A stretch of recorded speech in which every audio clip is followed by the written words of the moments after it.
I was 63 years old when I learned that the most dangerous person in a family is sometimes the one sitting closest to you at the dinner table. My wife, Patricia, passed away 4 years ago.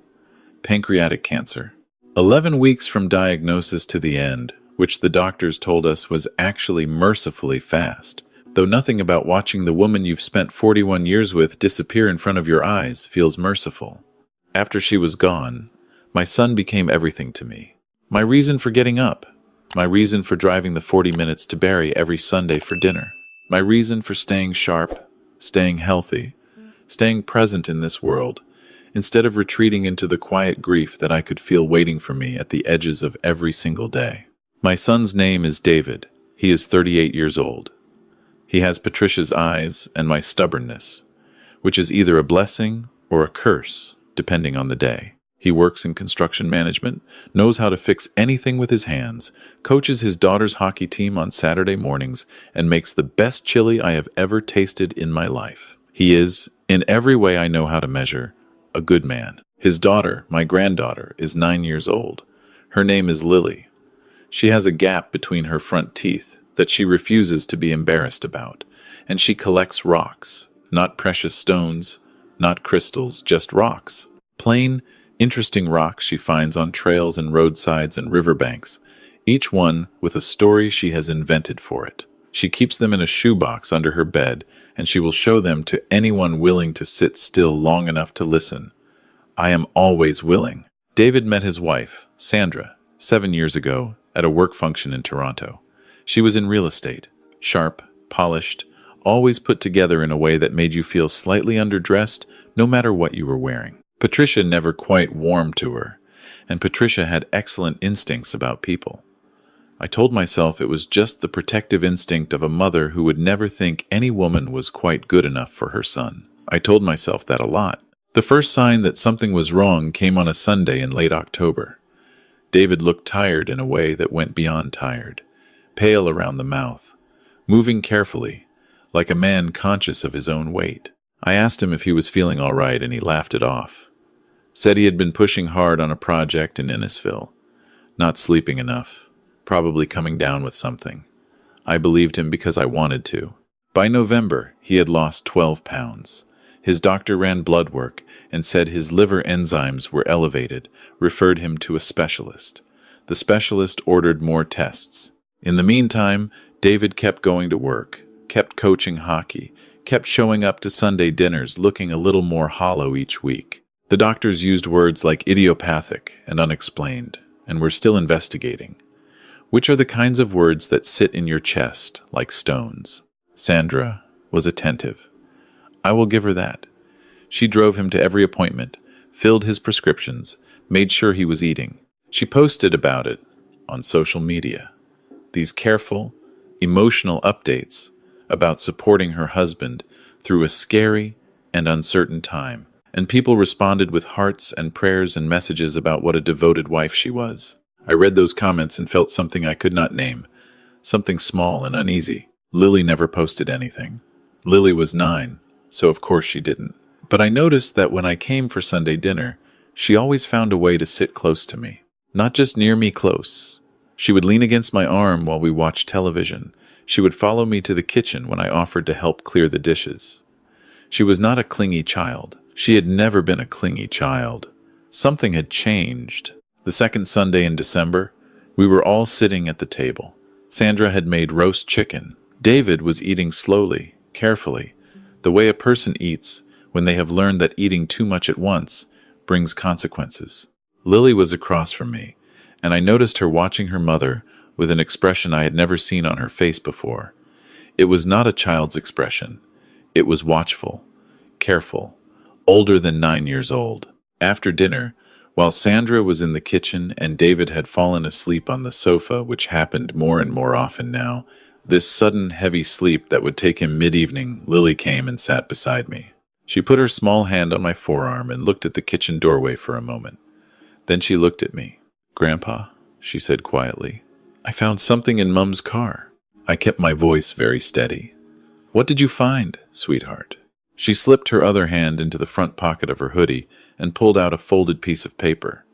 She held it against her leg. not passing it to me yet, her eyes still on the kitchen doorway. "I wasn't snooping," she said.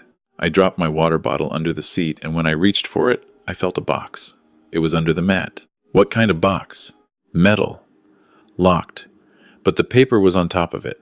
She passed it to me then, quickly, like a handoff, the way you might pass something you are not supposed to have. I read it. "I think it's bad, Grandpa. I think it's something bad." I unfolded the paper under the edge of the table. It was a printed page, part of what looked like a larger document. At the top, in a standard institutional font, were the words, "Beneficiary Designation Form," David's full name, a policy number, and in the beneficiary field, Sandra's name, with a figure beside it that took the breath out of my body. $800,000. Lily was watching my face. I folded the paper back carefully and put it in my own pocket. I looked at my granddaughter and I said, very calmly, "You did the right thing, showing me this. Is Dad going to be okay?" I put my arm around her shoulders and held her close for a moment. "I am going to make absolutely sure of it," I said. "But Lily, you cannot mention this to your mum. Not yet. Can you do that for me?" She nodded against my shoulder. She was 9 years old, and she was carrying something no child should ever have to carry. And she had been carrying it alone long enough that she was visibly lighter the moment she passed it to me. I felt that transfer of weight, and I accepted it fully. Driving home that night, I did not let myself panic. Panic is a luxury I gave up the day Patricia was diagnosed, when I understood that there are moments in life when falling apart simply is not an option. I gripped the steering wheel on the 400 going north, and I told myself, you need to think. You need to be methodical. You need to be absolutely certain before you do anything at all, because if you are wrong, you will damage things that cannot be repaired. But I did not think I was wrong. The next morning, I drove back to Barry. Not to David's house. I knew Sandra would be home, as she had been working remotely for the past 2 months, which I had thought nothing of at the time, and which I now turned over carefully in my mind. I drove instead to the Tim Hortons 3 blocks from their house, where David sometimes stopped on his way to work. I knew his schedule. I knew he left at 7:15. He was there. He looked surprised to see me, and then pleased. And then that careful look came over his face, the one he had been wearing for months, the one that said he was managing something he did not want me to worry about. I sat down across from him with a coffee I did not intend to drink, and I looked at my son. "I need to ask you something, and I need you to answer me honestly," I said. "Dad, has Sandra changed anything recently? Insurance? Accounts? Anything like that?" He was quiet for a moment. Then he said, "She had me update my beneficiary forms back in August. Said my old ones were outdated," which they were. My mum was still listed. He looked at his coffee. "She handled all of it. I just signed where she told me to sign. August. 4 months ago. 2 months before he started getting sick." "David," I said, "I want you to promise me something. I want you to promise me that until I tell you otherwise, you will not eat or drink anything at home that you haven't opened yourself or that I haven't seen you pour." He stared at me. "Dad, that's... Promise me." The silence between us was long. He knew me well enough to understand that I did not make requests like this without reason, and he was afraid enough of the thing happening to his own body that he did not push back the way he might have on a healthier day. He nodded. I drove home, and I sat at the kitchen table for a long time. Then I called my neighbor, a retired man named Frank who had spent 30 years as an insurance adjuster and knew more about policy documents than anyone I had ever met. I asked him, carefully and hypothetically, what someone would need to prove to successfully contest a life insurance claim on the grounds of foul play. He told me. I wrote everything down. Then I went to see a lawyer. Her name was Margaret Okafor, and she had an office above a pharmacy on Dunlop Street. She was in her 50s, direct in a way I immediately trusted, and she did not look at me like I was a paranoid old man when I laid out what I suspected. She looked at me like a professional assessing a problem. "You have the beneficiary form," she said. "A photocopy of part of it. My granddaughter found it. You need more than that to go to police. They'll want a pattern. Evidence of means, not just motive." She paused. "You said there was a locked box in the vehicle?" "According to my granddaughter, yes. Is there any way to access it legally?" I thought about that. The car is registered in both their names, I said slowly. David could consent to a search. He could, she said. But the moment Sandra knows she's being looked at, anything in that car disappears. She folded her hands on the desk. Is there anywhere else she might keep things? People who plan something like this for months, and if your timeline is right, she's been planning this since at least August, they keep records. Not because they're careless, but because they're careful. They want to track what they're doing. Where it's going. I drove home and I thought about Sandra, about how organized she was, how controlled. Her home office was always locked. She had told David it was for client confidentiality, and he had accepted that without question because he was a trusting man. I thought about the filing cabinet I had seen through the doorway once, when the door was briefly open. I thought about the storage locker. Every house in the subdivision they lived in had a small external storage unit. Theirs was around the side of the house, padlocked, used mostly for seasonal things, hockey equipment, garden supplies, David's camping gear. I had been in it once, 2 summers ago, helping David find his tent for a camping trip with Lily. Sandra had been away that weekend, visiting her sister in Ottawa. Sandra had come back from that trip and, within the week, put a new padlock on the storage unit. She had told David she'd lost the key to the old one. He'd thought nothing of it. Neither had I, at the time. I thought about it now. I called David that evening. I asked him, carefully, what Sandra's schedule looked like for that week. He told me she had a property showing in Aurelia on Thursday afternoon, would be gone from noon until at least 4. I told him I wanted to come by Wednesday evening to have dinner with Lily and check in on him. He said, of course. Wednesday evening I arrived with groceries and a good reason to be there, and while Sandra was busy in the kitchen and David was upstairs resting, I found a reason to take Lily outside to look at something in the yard. It was December and cold, and Lily put on her boots without asking why. She had known, I think, from the moment she passed me, that piece of paper that we were in this together. I looked at the padlock on the storage unit. It was a master combination lock, heavy duty, 4 digits. I looked at it for a moment, and then I looked at Lily. Do you know when your parents' anniversary is? I asked. She thought. June 14th, she said.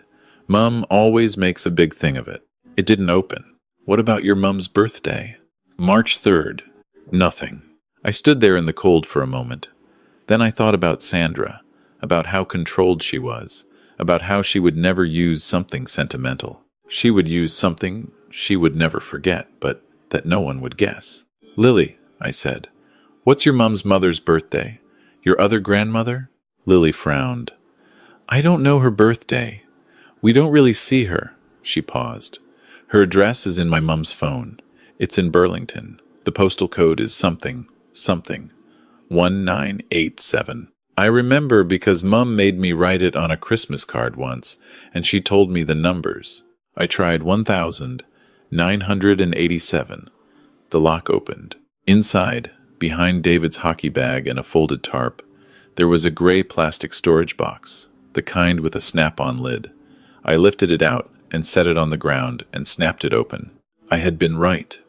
I had hoped I was wrong, but I had been right.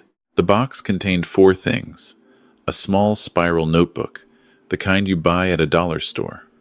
A Ziploc bag containing what looked like a pharmaceutical bottle with a handwritten label. A printed document that turned out to be a second life insurance policy I had never heard of. This one through a different company, with a death benefit of $450,000. And a prepaid phone, powered off, still in its packaging, the kind you pay for with cash. I did not touch anything with my bare hands after the first moment. I was wearing my winter gloves, and I kept them on. I looked at each item carefully, without moving them more than necessary. The notebook was the worst of it. Sandra's handwriting, I recognized it from grocery lists I had seen on their kitchen whiteboard, filling page after page in neat, small print. Dates going back 9 months. Entries that documented, methodically and without emotion, a schedule of administration, dosages, timing, observations about David's response, notes about his medical appointments and what the doctors had and hadn't found, a column that tracked what she called his baseline, and a column where she noted deviations. There was a page near the middle where she had written, still too slow, increasing, and a date 3 weeks before David's weight loss had become visible to me. I stood in the cold beside that box for what felt like a very long time. I was aware of Lily standing behind me, and I did not want her to see what I was looking at. I closed the lid. I snapped it shut. I put it back exactly where I had found it, behind the hockey bag, in the same position I had found it. I closed the storage unit and clicked the padlock shut and reset the dial. Then I turned around and I looked at my granddaughter and I said, "Go inside and get warm. Tell your mom I'm just finishing up a call." She searched my face. "Is it bad?" "I'm going to fix it," I said. "That's all you need to know." I walked to the end of the driveway in the dark and I called Margaret Okafor's emergency line. She answered on the third ring. I told her what I had found, described each item, gave her the location. She was quiet for a moment, and then she said, "Thursday noon. She'll be in Aurelia by 12:15 at the latest. I'll have someone there by 11. "The police?" I asked. "The police," she said. "Mr. Harmon, you've done everything exactly right. Let us take it from here." I went back inside. I sat at the dinner table with my son and my granddaughter, and I ate the meal Sandra had cooked, and I talked about the Leafs, and about Lily's school play, and about whether David wanted me to come help him clean out the garage before the snow got serious.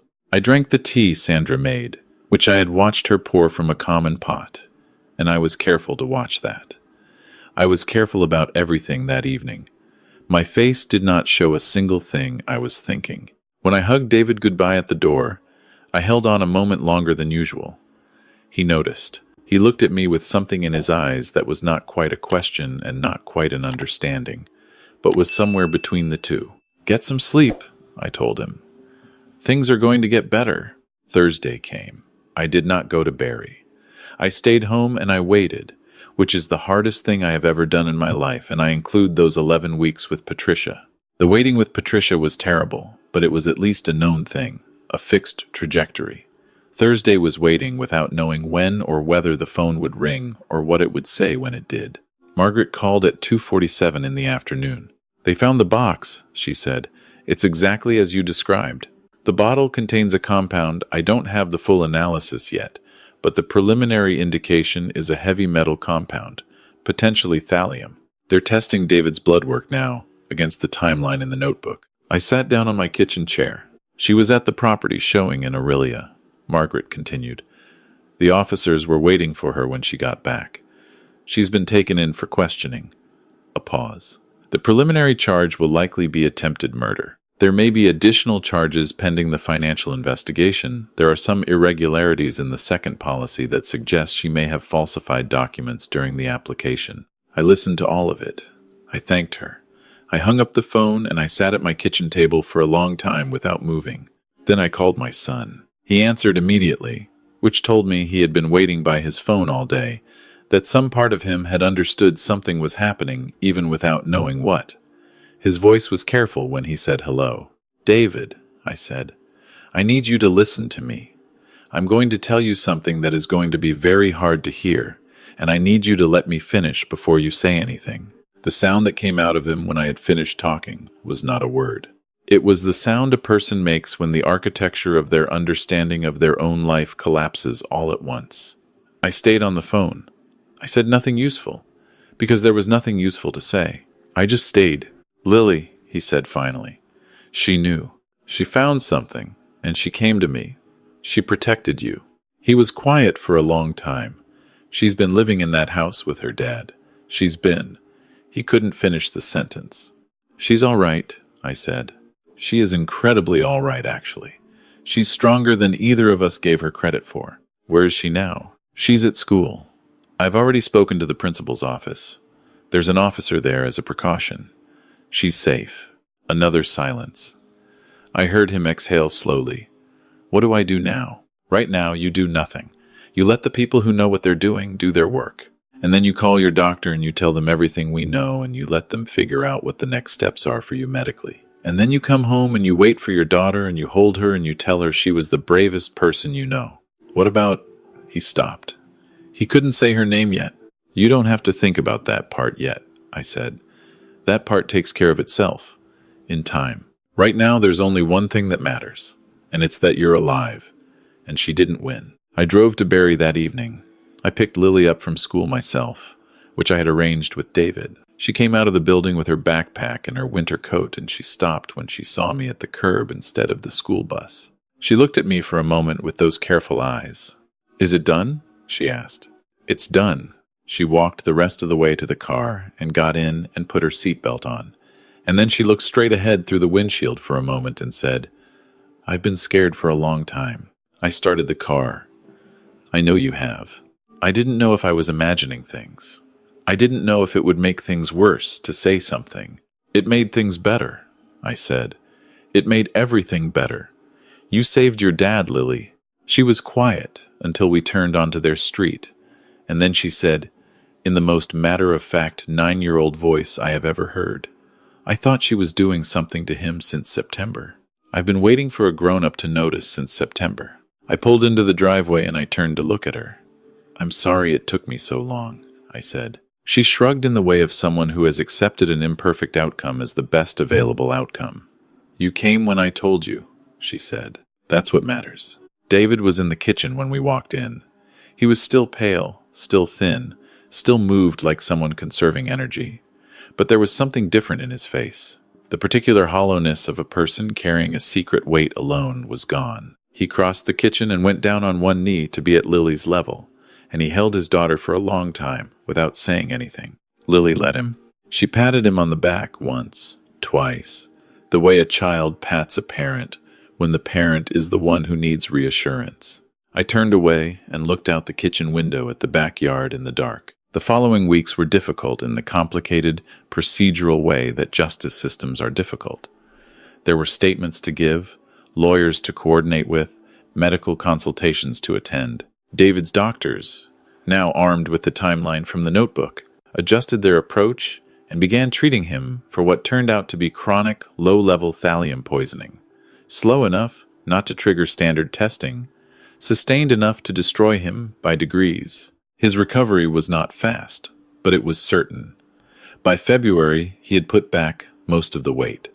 By March, he was back at work, part-time. By April, he was coaching hockey again on Saturday mornings, and I drove 40 minutes to watch from the rink boards and felt something I had not felt in years, which was uncomplicated gratitude. Sandra was charged with attempted murder and fraud in the first degree. The investigation uncovered that the second insurance policy had been taken out using forged medical documents. David's signature on the application was not his. Her lawyer entered a plea of not guilty, which surprised no one and changed nothing. The evidence was what the evidence was. A notebook in her handwriting, a substance in a bottle with her fingerprints on it, a financial trail that investigators described in court documents as meticulous. She had been meticulous. She had been meticulous about everything except the one thing she had not been able to plan for, which was a 9-year-old girl who dropped her water bottle under the passenger seat of a car. There is something I want to say about that, because I have had a long time to think about it. Sandra was not impulsive. This was not a crime of passion or desperation. She had spent months planning, months executing, months watching her husband slowly deteriorate and telling the world what a devoted wife she was. She was organized.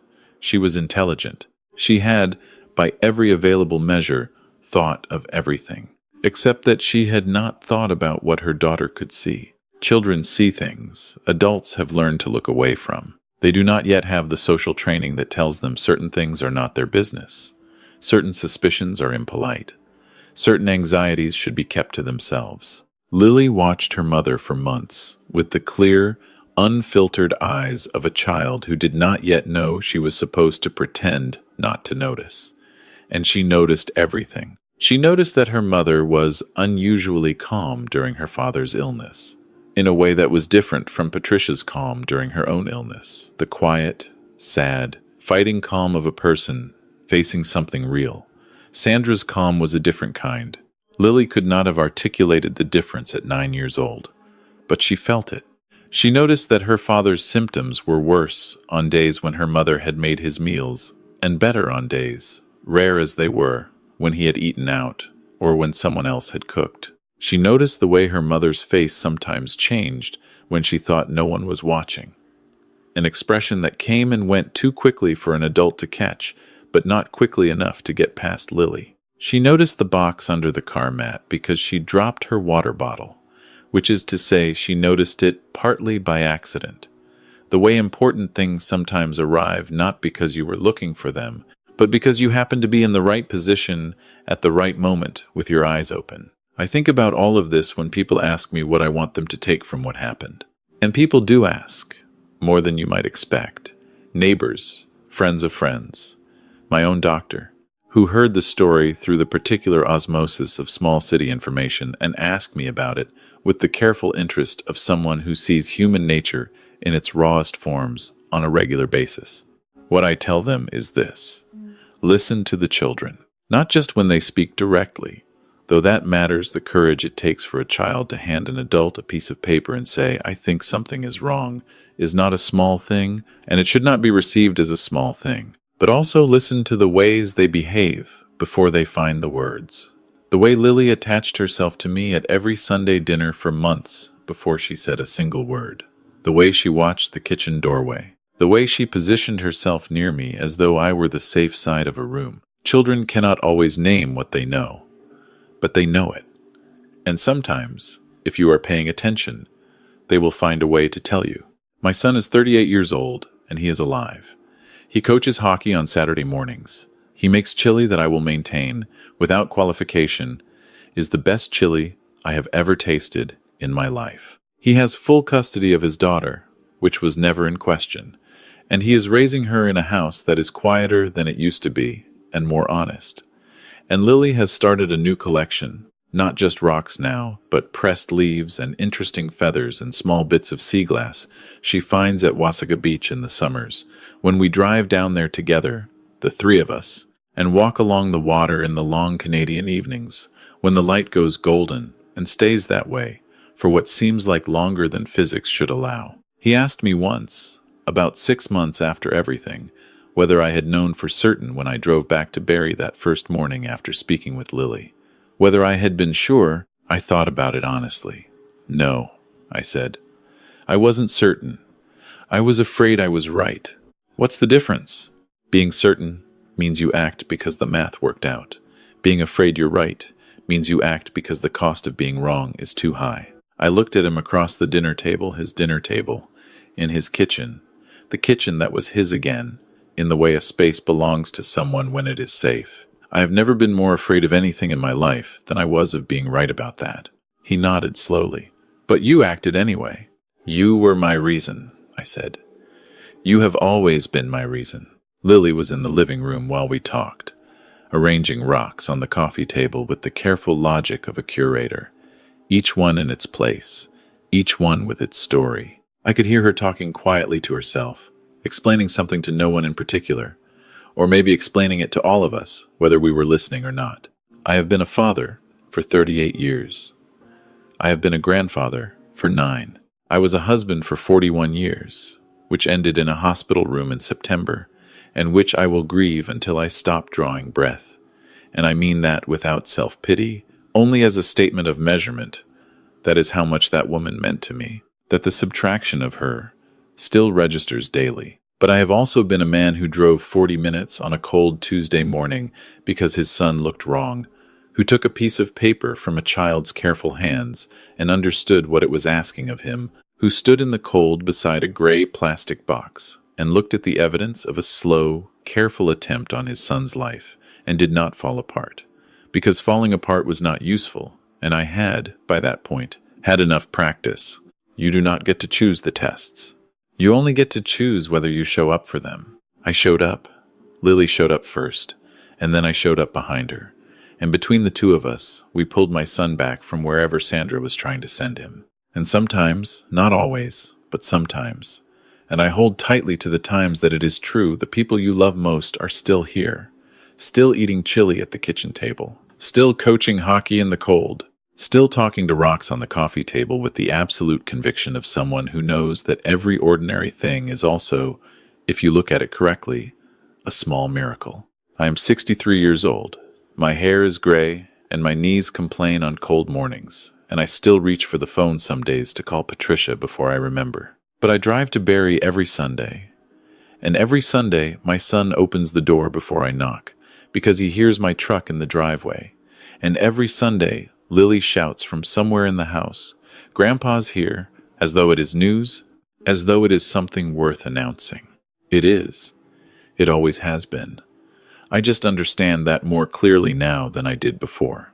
If you are watching this, and there is something pulling at the edge of your attention, something about a person you love, something that does not add up, something a child in your life is trying to tell you without yet having the words, "Please listen. Please act." Please do not wait for certainty before you decide that the person you love is worth the discomfort of being wrong. They are worth it. They are always worth it. And if you are lucky, and you are brave, and you do not look away, when looking away would be easier sometimes, you get to keep them. I gotta keep mine. If this story touched you, please share it with someone who needs to hear it today. And if you have a story of your own, a moment when love made you brave, when a child said something that changed everything, when you acted on instinct and it turned out to be the right thing, leave it in the comments. I read every one, every single one.